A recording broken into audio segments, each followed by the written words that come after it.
बिस्मिल्लाहिर्रहमानिर्रहीम। प्यारे बच्चों, अस्सलाम वालेकुम। आपने जो असाइनमेंट आपको दी गई है वो आप हल कर रहे होंगे। अब इसमें कुछ क्वेश्चंस थे जो कि आपके स्टैचोमेट्री के बारे में थे। मैंने आपको कहा था कि मैं स्टैचोमेट्री के कुछ लेक्चर्स जो हैं वो अपलोड कर दूंगा, जिन लेक्चर्स में आपको ये बताया जाएगा कि मास मिला हुआ है तो वॉल्यूम कैसे करना है, वॉल्यूम मिला हुआ है तो वॉल्यूम कैसे कैलकुलेट करोगे, वॉल्यूम मिला हुआ है वॉल्यूम कैसे कैलकुलेट करोगे, और यील्ड क्या होगी। तो आज हमारा ये समझें स्टैचोमेट्री का एक बहुत इंपॉर्टेंट लेक्चर होगा। तो हम इसी से शुरुआत करते हैं। इसमें आप देख सकते हैं पहला प्रॉब्लम हमारा वो कह रहा है कि the octane present in a gasoline. Petrol जो होता है ना उसको गैसोलीन कहा जाता है, और उस पेट्रोल के अंदर ऑक्टेन और हेक्सेन ये दो अहम लिक्विड्स होते हैं। वो कोई एक मतलब कंपाउंड नहीं है, पेट्रोल बहुत सारे उसमें लिक्विड्स होते हैं, ऐड किए जाते हैं, ऑक्टेन, हेक्सेन, हेप्टेन। तो ये हाइड्रोकार्बन्स कहलाते हैं, कार्बन और हाइड्रोजन के कंपाउंड्स हैं। तो ये जब इंजन के अंदर जलना शुरू करता है, इसको ऑक्सीजन यानी एयर मिलती है, तो उसके बाद ये क्या करता है, ये कार्बन डाइऑक्साइड और स्टीम बनाता है। अब ये इक्वेशन कह रही है कि 2 मोल ऑक्टेन के जब जलते हैं तो 25 मोल ऑक्सीजन, एयर बहुत ज़्यादा चाहिए, ये इसको दरकार होती है। फिर ये 16 मोल ऑक्सीजन के बनाता है और 18 मोल स्टीम के बनाता है। अब ये कह रहा है कि how many moles of oxygen are added, कितनी ऑक्सीजन के मोल्स आप ऐड करें to react fully with the 4 moles of octane. 2 का देखें, यहाँ 2 मोल हैं, 2 मोल्स ऑक्सीजन के हैं तो आपको ऑक्टेन के हैं तो ऑक्सीजन के 25 चाहिए। अब देखो सिंपली 2 को डबल करो 4, तो 25 को डबल करो कितना हो जाएगा, ये हो जाएगा 50। तो पहली चीज़ ये हमारी आ जाएगी। सिंपल कैलकुलेशंस हैं। हाउ मेनी मोल्स, फिर पूछ रहा है how many moles of carbon dioxide are form. ये मैंने फ्रेम लिख दिया था, एक्चुअली ये क्या है, फॉर्म है, ठीक है। तो वो कह रहा है कार्बन डाइऑक्साइड के कितने मोल्स बनेंगे, ठीक है, प्रोड्यूस्ड फ्रॉम, किसमें से, from 1 mole of octane. 1 mole octane का जलाएं तो समझो 2 मोल ऑक्टेन के जलाते हैं तो कार्बन डाइऑक्साइड कितना बनता है, 16। इसको हाफ कर दो, 1 मोल, इसको हाफ कर दो, कितना हो जाएगा, 8। सिंपल हो गया। अब ये कह रहा है how many moles of steam are produced by the combustion of 6 moles of octane. Octane के कितने मोल हम जलाएं जब हमें, how many moles of steam, steam कितने मिलेगी जब हम 6 मोल ऑक्टेन के क्या करेंगे, जलाएंगे। तो आपको पता है 1 मोल 18 दे रहा है, 6 18 96, तो ये तकरीबन इतना हो जाएगा। आखिर में कह रहा है if the reaction used to synthesize 8 moles of carbon dioxide how many grams of oxygen are added. जब हम किसके, कार्बन डाइऑक्साइड के 8 मोल, आधे मोल हासिल करना चाहें तो फिर ये भी आधा, मतलब 25 का आपको पता है 12.5, और 12.5 को 16 से करोगे तो आपको आंसर मिल जाएगा। थोड़ा सा मैं नीचे कर देता हूँ, आप प्रॉब्लम नोट करेंगे, आ जाएगा समझ में। चले आप इसको नोट कर लें।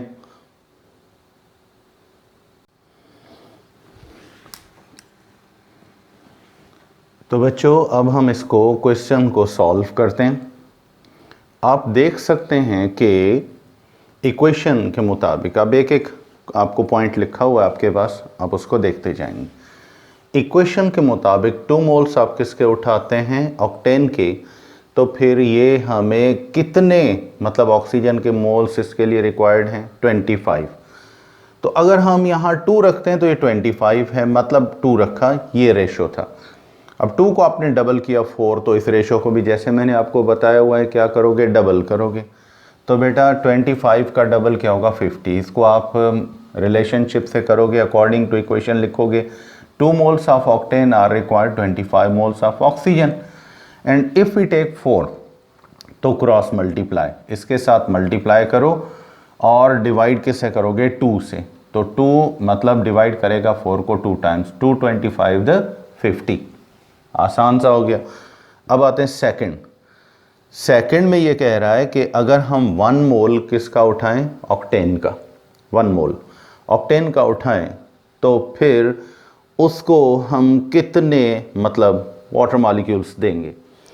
देखें बच्चों 2 मोल्स हैं तो आपको पता है इसको कितनी रिक्वायरमेंट है कार्बन, सॉरी यहाँ पूछ रहा है कि सेकंड क्वेश्चन में ये कह रहा है कि अगर हम 1 मोल इसका उठाएं ऑक्टेन का तो कार्बन डाइऑक्साइड जनरली कितना मतलब प्रोड्यूस करेगी।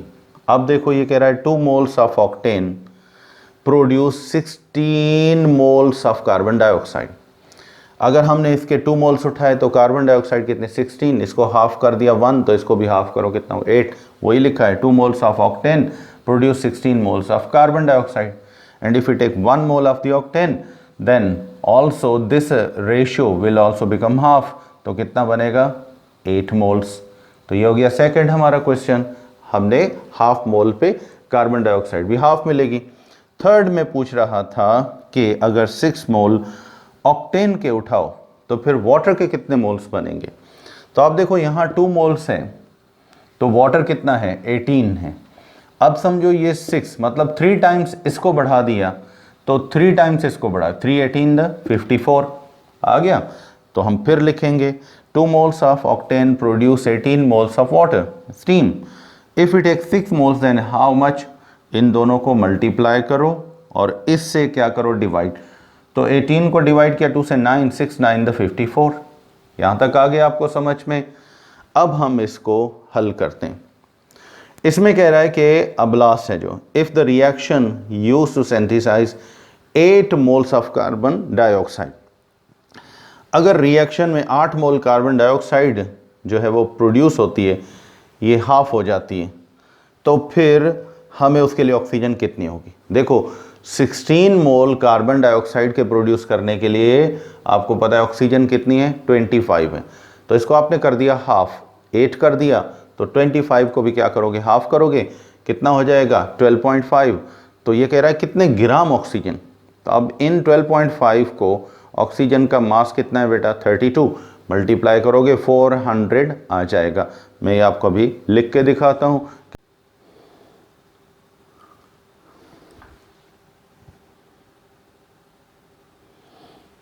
चले बच्चों अब ये इसका लास्ट पोर्शन जो मैंने आपको बताया वही कि 16 मोल कार्बन डाइऑक्साइड के हैं तो उनके लिए ऑक्सीजन के कितने मोल 25 दे आर रिक्वायर्ड। अगर इसको हाफ कर दोगे तो ये मोल भी हाफ हो जाएंगे जितने भी हैं, जितने ये अगर जितने भी हैं हाफ हो जाएंगे तो ये भी हाफ। चले 16 मोल्स हाफ हो गए 8 तो ये कितना हो जाएगा 12.5।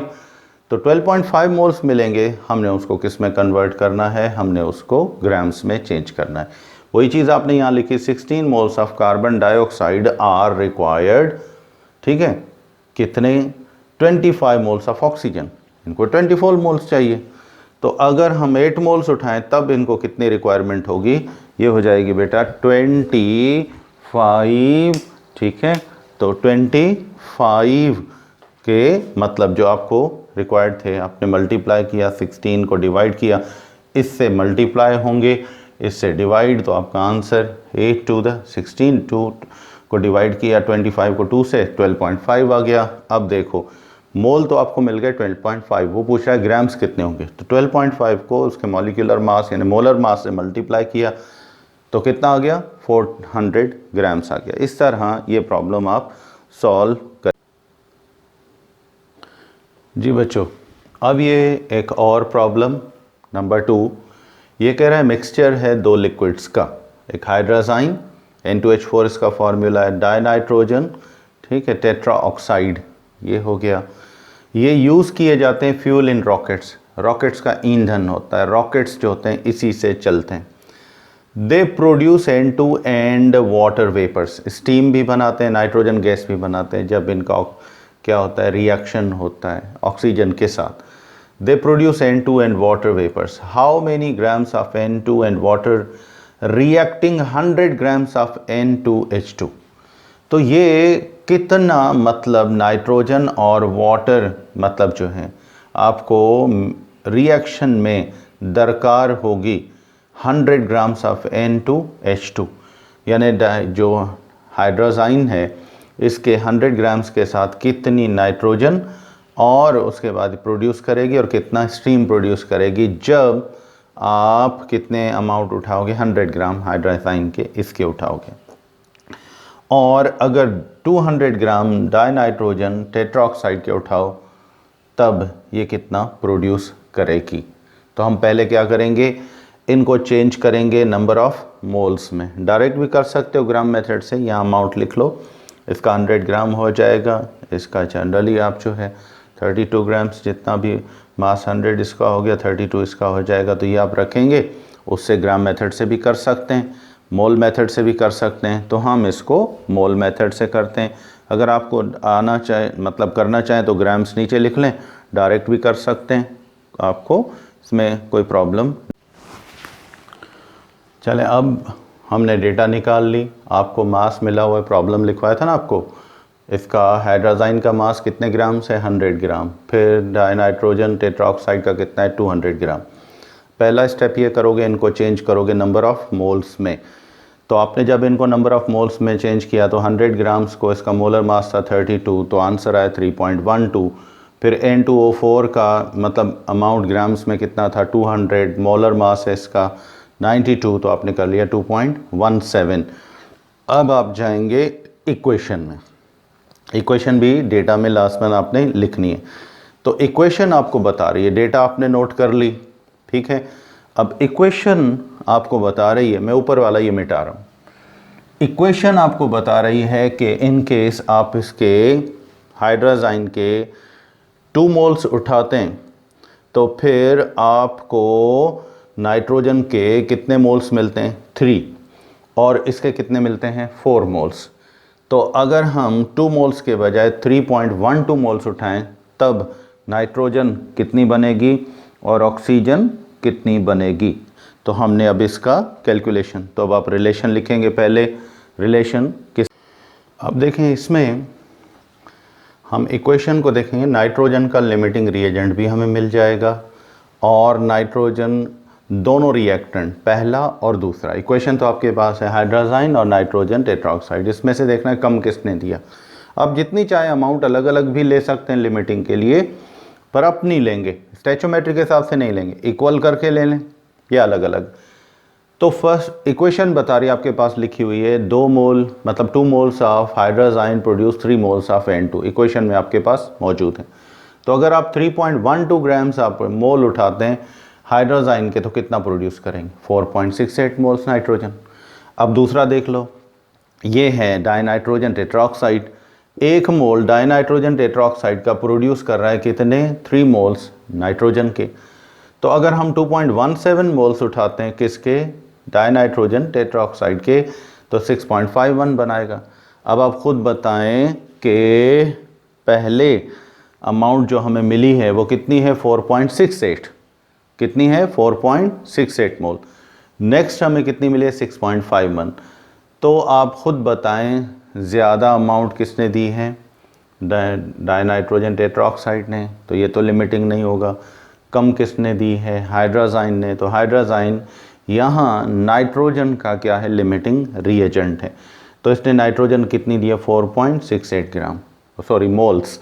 अब इसको आप नाइट्रोजन की इसी अमाउंट को जो इसने प्रोड्यूस की है ग्राम्स में कैसे चेंज करोगे, मॉलिक्यूलर मास से मल्टीप्लाई, तो 131.04 ग्राम आपकी अमाउंट हो जाएगी। तो आप लिमिटिंग निकालना चाहो दोनों की अमाउंट्स देख लो रिएक्टेंट्स की, उसमें से अब यहाँ याद रखो आप अमाउंट दोनों रिएक्टेंट्स की इक्वल भी उठा सकते हो या अपनी तरफ से जो जो उठा लो। तो उसमें फिर मोल्स देखो कौन सा ज़्यादा प्रोड्यूस कर रहा है और कौन सा रिएक्टेंट कम। जो कम प्रोड्यूस कर रहा है वो लिमिटिंग होगा, जो ज़्यादा करेगा वो एक्सेस में। तो अब यहाँ एक्सेस रिएजेंट कौन सा है, ये है नाइट्रोजन टेट्राऑक्साइड, लिमिटिंग कौन सा होगा N2O5। हर सूरत में अमाउंट जितनी भी आप उठाएंगे हर एक की अलग अलग करके भी उठाएंगे तब भी आपको मोल्स जो हैं कोई एक ज़्यादा देगा और एक कम। जो ज़्यादा देगा वो एक्सेस में होगा, एक्सेस रिएजेंट होगा, जो कम देगा वो लिमिटिंग होगा। तो ये था आपका प्रॉब्लम, लिमिटिंग रिएजेंट भी आपका क्लियर हो गया, मास वॉल्यूम भी क्लियर हो। चले बच्चों, ये एक और प्रॉब्लम, इसमें आपसे ये पूछ रहा है कि सिलिकॉन कार्बाइड एक इम्पॉर्टेंट सिरामिक, ये सिरामिक मटेरियल आमतौर पर माइक्रोवेव ओवन में सॉलिड मटेरियल होता है, चाइना क्ले की तरह का होता है और ये आम तौर पर यूज़ किया जाता है आम तौर पे ग्लास लाइक सब्सटेंसेस में, जैसे आपके डिनर सेट वगैरह होते हैं उनमें, कप्स में, और माइक्रोवेव ओवन के लिए प्लेट्स वगैरह में यूज़ किया जाता है। इट इज़ एन इम्पॉर्टेंट क्या है, मतलब it is produce by allowing sand, मतलब सिलिका जो है इसको क्या करते हैं, रिएक्शन कराते हैं विथ कार्बन, कार्बन और सिलिका रिएक्शन करते हैं, उसके बाद हाई टेम्परेचर पे फिर ये प्रोड्यूस होता है। अब ये कह रहा है 1 मोल सिलिका का, सैंड का 3 मोल कार्बन के रिएक्शन करके 1 मोल सिलिकॉन कार्बाइड बनाएंगे। 3 मोल यहाँ पर, 3 मोल नहीं होंगे बेटा, ये होंगे 2 मोल किसके, कार्बन मोनोऑक्साइड के, 2 मोल कार्बन मोनोऑक्साइड के। तो फिर आप ये बताएं कि अगर हम इसके सिलिका के 1000 kg उठाते हैं, वो कह रहा है अगर उठाते हैं तो, और इसको कार्बन के साथ रिएक्शन कराते हैं, कितना कार्बन है, ये है 51.4 kg, इसमें से मतलब कार्बन की अमाउंट हमें नहीं दी हुई, ये 100 kg सिलिका था, इसने कार्बन से रिएक्शन किया और एक्चुअल प्रोडक्ट हमें मतलब प्रैक्टिकल यील्ड कितनी दी, 51.4 kg दी सिलिकॉन कार्बाइड की। अब बताएं इसकी परसेंट यील्ड कितनी होगी। अब इक्वेशन से जो आप यील्ड यहाँ निकालोगे, जो यहाँ अमाउंट होगी वो होगी थ्योरेटिकल यील्ड, जो उसने प्रोड्यूस की है वो ये है प्रैक्टिकल यील्ड। तो हम इसको थ्योरेटिकल को एक्चुअल यील्ड या प्रैक्टिकल यील्ड के साथ क्या करेंगे, डिवाइड करेंगे, सॉरी प्रैक्टिकल यील्ड को हम इस मतलब थ्योरेटिकल यील्ड के साथ डिवाइड करेंगे, फिर 100 से क्या करेंगे, मल्टीप्लाई, तो आपको यहाँ पर परसेंट यील्ड मिल जाएगी अमाउंट की। ठीक है, तो ये आप नोट कर लें प्रॉब्लम, फिर हम आगे बढ़ते हैं। चले बेटा, अब हम इसको देखते हैं कि हमने इसको किस तरह सॉल्व करना है। आपने molecular mass silicon oxide silica का कितना लिया, 69 ग्राम सिलिका और ऑक्सीजन का प्लस किया, ये किलोग्राम्स में चेंज करोगे क्योंकि हमें अमाउंट किस में मिली हुई थी, 100 kg मिला, तो आप kg से भी कर सकते हो, कोई मसला नहीं है, आप इनको kg में चेंज कर लो, डायरेक्ट ग्राम मेथड से कर लो तो ग्राम्स को फिर kg में कन्वर्ट करना पड़ेगा, तब भी कर सकते हो, डायरेक्ट ग्राम से भी कर सकते हो। तो हमने kg, डायरेक्ट हमें kg मिले हुए, kg में हम इसको इन मासेस को, ये ग्राम्स में है, हमने 1000 से डिवाइड किया तो 0.069 kg ये आ गया मोलर मास मॉलिक्यूलर। फिर सिलिकॉन कार्बाइड का मोलर मास था 40 ग्राम, अब इसको 1000 से डिवाइड किया तो kg में चेंज हो गया। अब हमें दोनों का मोलर मास kg में मिल चुका है। इक्वेशन कह रही है कि अगर आप कितने, ये 69 ग्राम लिखें तब भी ठीक है, अब हम kg से भी कर सकते हैं डायरेक्ट, तो kg कितने हैं इसके ग्राम्स के, 0.6 kg सिलिका के प्रोड्यूस कर रहे हैं, क्योंकि 1 मोल है इसका, सिलिका का 1 मोल सिलिकॉन कार्बाइड है, तो kg में 1 मोल का मास ये है सिलिकॉन कार्बाइड का 0.4 kg और इसका सिलिका का कितना है, 0.6 kg, तो इतना प्रोड्यूस कर रहा है। अब अगर हम 100 kg उठाएं तो कितना होगा, ये बेटा आमतौर पर 100 मल्टीप्लाई होगा 0.041 से, जैसे आप करते हो रिलेशन में, 0.61 अपॉन में चला जाएगा, तो आपने यहाँ आंसर कितना निकाला, 66.6 kg आपने निकाला। अब परसेंट यील्ड कैसे निकालोगे, ये आपकी समझो क्या है, ये है प्रैक्टिकल यील्ड, एक्चुअल नहीं है, प्रैक्टिकल यील्ड ये है। प्रैक्टिकल यील्ड आपने लिखा ऊपर कितने, सॉरी ये थी जो आपको यहाँ पर मिलेगी, तो आपने इसको डिवाइड किया 66 से, जनरली 66 kg जो है ये आपकी इक्वेशन बता रही, सॉरी ये है थ्योरेटिकल यील्ड, क्योंकि ये इक्वेशन के मुताबिक जो यील्ड आएगी उसको क्या कहेंगे, उसको कहेंगे एक्चुअल यील्ड। थ्योरेटिकल कितनी है, 66.6, और आपकी एक्चुअल कितनी थी, आपकी प्रैक्टिकल यील्ड कितनी है जो मिली हुई है, 51.4 kg, तो आपने एक प्रैक्टिकल यील्ड रखा 51.4 जो मिली, इक्वेशन के ज़रिए जो आपने थ्योरेटिकल निकाली वो कितनी है, 66, तो फार्मूला क्या है परसेंट यील्ड का, practical yield divided by theoretical yield, ये मैंने शॉर्ट में थ्योरेटिकल लिखा है, तो इसको इनटू कर दिया 100, अब 51 को 66 से किया, 100 से डिवाइड, मल्टीप्लाई, परसेंट यील्ड आपको कितनी मिली, 77 मिली। तो ये बच्चों कुछ इम्पॉर्टेंट प्रॉब्लम्स थे आपके मास वॉल्यूम के वॉल्यूम के लिमिटिंग रीएजेंट कैसे मालूम किया आपने, और परसेंट यील्ड आपने किस तरह कैलकुलेट की। तो इन इम्पॉर्टेंट प्रॉब्लम्स को आप अच्छे तरीके से प्रैक्टिसाइज करो। और बेटा इसमें अगर आपको कोई डिफ़िकल्टी वगैरह है, मैं नीचे इसको फिर दोबारा दिखा रहा हूँ आपको, अगर आपको नज़र नहीं आ रहा था, percent yield is equal to practical, यानी जो हमने मिली है वो है 51, और 66 ये इक्वेशन के मुताबिक जो निकलेगी थ्योरेटिकल होगी। तो ये हमारा परसेंटेज यहाँ पर प्रोडक्ट का कितना बनेगा, एक्चुअल जो हमें प्रैक्टिकली मिला है 77 मिला है, 100% तो कोई भी नहीं है। तो ये था बेटा आज आपका प्रॉब्लम्स का, स्टैचोमेट्री के प्रॉब्लम्स का टॉपिक जी। तो अब बच्चों नेक्स्ट प्रॉब्लम जो हम लेंगे वो कौन सा है, वो कह रहा है कि ये आपका लिमिटिंग रिएजेंट का है। Ammonia can be prepared by heating together two solids. Ammonia दो सॉलिड्स को हीट करने के बाद मिलता है, अमोनियम क्लोराइड और कैल्शियम हाइड्रोक्साइड, दो को जलाया तो अमोनिया मिला। If the mixture containing 100 grams of each solid, हर सॉलिड 100 ग्राम्स उठाएं, उनको हीट किया जाए, तो फिर आप ये बताएं, कैलकुलेट करें the number of grams of ammonia produced. हर एक रिएक्टेंट कितने कितने ग्राम अमोनिया प्रोड्यूस करेगा। दूसरा आपने ये कैलकुलेट करना है कि इनमें से एक्सेस रिएजेंट कौन सा होगा। पहले तो लिमिटिंग हम काउंट करेंगे, वो यहाँ लिखा हुआ नहीं होगा, इसमें देखेंगे जो कम प्रोड्यूस करेगा लिमिटिंग, जो ज़्यादा प्रोड्यूस करेगा वो एक्सेस रिएजेंट होगा। इक्वेशन ये है आपकी, 2 moles of ammonium chloride, 1 mole of calcium chloride, calcium hydroxide. तो कैल्शियम क्लोराइड का 1 मोल प्रोड्यूस किया, अमोनिया के 2 मोल प्रोड्यूस किए, और वाटर के 2 मोल प्रोड्यूस किए। पहले डेटा निकालोगे हर एक रिएक्टेंट, इसका अमोनियम क्लोराइड का, कैल्शियम हाइड्रोक्साइड का 100 ग्राम्स पर पहले मोल्स निकाल लो, फिर रिलेशनशिप बनाओ, फिर देखो मोल्स किसने, इस मतलब 100 ग्राम के मोल्स पर कितनी कम प्रोड्यूस किसने किया है, इसने किया या इसने, पहले ये निकाल लो।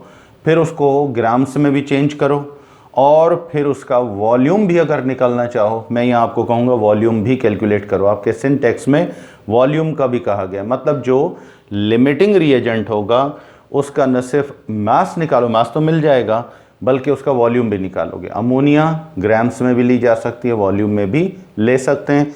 तो हम अभी इसी तरफ बढ़ेंगे कि हम इसको कैलकुलेशन किस तरह करेंगे। तो इसकी पहले डेटा कलेक्ट करते हैं।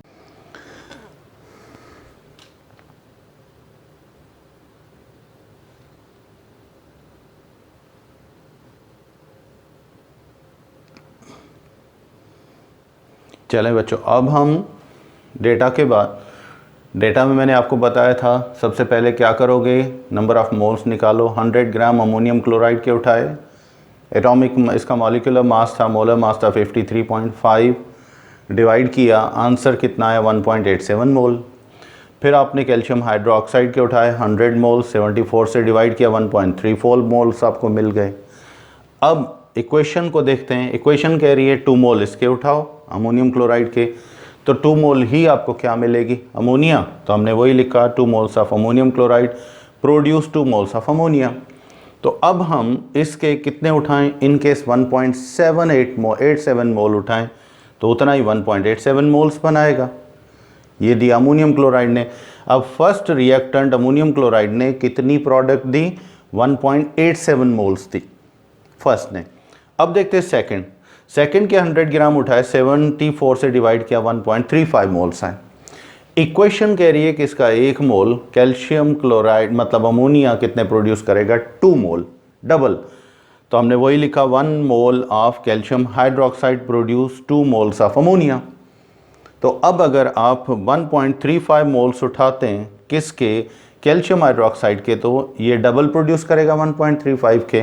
तो डबल किया, पॉइंट कितना बनाया, 2.70 मोल्स, 2.70 मोल्स।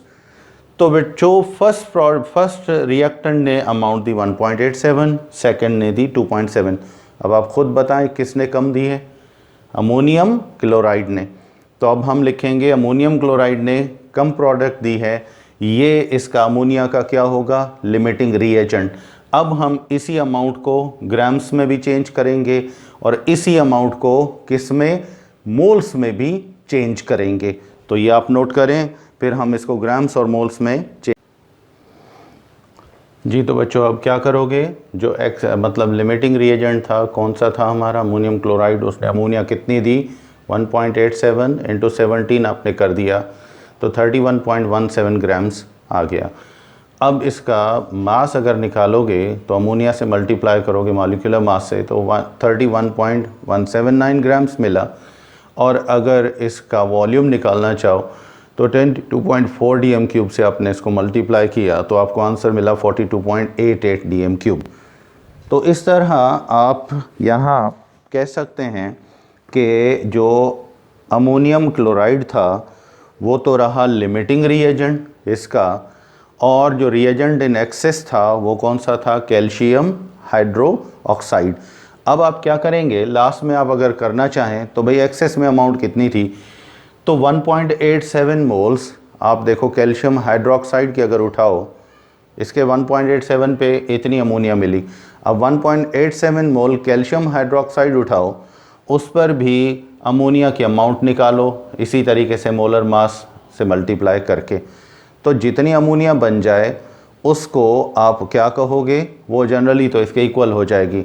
अब उसके बाकी जो मोल बचे, मतलब 2.70 था, 1.87 माइनस कर लिया, अब जितना बचा वो एक्सेस अमाउंट था, बाकी तो बराबर हो गए, इक्वल हो जाएंगे, 1.8 उसके 1.87 उसके। अब एक्सेस अमाउंट 2.7 में से जो बची इसको ग्राम्स में कन्वर्ट कर दो, तो ये एक्सेस अमाउंट होगी जो आप क्या करेंगे, एक्सेस रिएजेंट की बता सकते हैं कितनी हो गई। मतलब मोल इतने ही उसके जो एक्सेस एजेंट था इतने ले लो, उसमें जो बाकी बचे थे वो उसमें से ये माइनस कर लो, जैसा कि उसके थे 2.70 बने थे, तो 1.87 माइनस कर लिया 2.70 में से, तो बाकी जो आपके पास अमाउंट बची उसको ग्राम्स में चेंज कर दो, ये होगी एक्सेस अमाउंट किसकी, कैल्शियम हाइड्रोक्साइड की। यहाँ पर बच्चों आपके स्टैचोमेट्री के प्रॉब्लम्स कंप्लीट हो गए और आप उम्मीद है इनको समझ पाए होंगे। तो ये आप लिखेंगे और इसको फिर आप दोबारा प्रैक्टिस करें अच्छे तरीके से और फिर इनको सॉल्व करें। अब नेक्स्ट टॉपिक तक मुझे आप इजाज़त देंगे। अल्लाह हाफिज़।